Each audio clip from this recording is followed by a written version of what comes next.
சகலத்தையும் நீர் உருவாக்கினீர். வார்த்தையாலே நீர் உருவாக்கினீர். என் வாழ்விலும் நீர் வாக்கினால் சொன்னதை கரத்தினால் செய்து நிறைவேற்றுவேன்.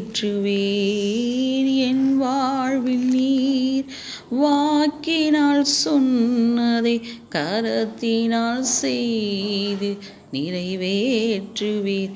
உங்க கைகள் குறுகவில்லை, உம்மால் கூடாதது எதுவும் இல்லை. உங்க கைகள் குறுகவில்லை, உம்மால் கூடாதது எதுவும் இல்லை. இயேசுவால் கூடாதது எதுவும் இல்லை. அனுமதித்ததெல்லாம் நன்மைக்காக, நடத்திடும் பாதைகளும் நன்மைக்காக. அதின் காலத்தில் நேர்த்தியாய் செம்மையாய் எனக்காக யாவும் செய்து முடிப்பீர். அதின் காலத்தில் நேர்த்தியாய் செம்மையாய் எனக்காக யாவும் செய்து முடிப்பீர். உங்க கைகள் குறுகவில்லை, உம்மால் கூடாதது எதுவும் இல்லை.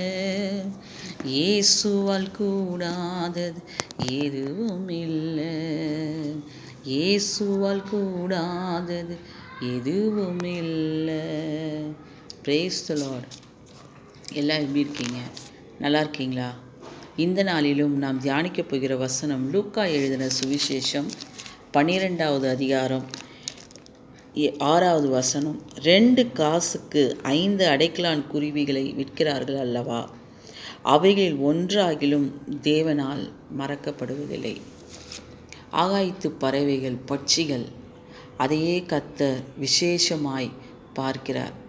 அவைகளை காட்டிலும் அவருடைய சாயலாகவும் அவருடைய சுவாசத்தை நமக்குள்ளாக வைத்த தேவனுக்கு நாம் எவ்வளோ ஒரு விசேஷத்தவர்களாக இருக்கிறோம். அவருடைய பார்வைக்கு நாம் எவ்வளோ விலையேற பெற்றவர்களாக இருக்கிறோம். அவரால் மறக்கப்படுவதில்லை. இந்த குருவிகளே அவர் மறந்து போவதில்லை என்றால் நம்மை அவர் எப்படி மறப்பார்?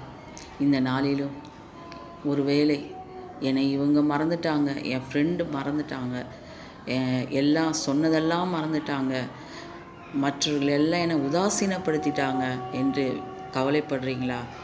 தேவனால் அவர் உங்களை மறக்கப்படுவதில்லை. தேவன் உங்களை மறப்பதில்லை. எப்படி?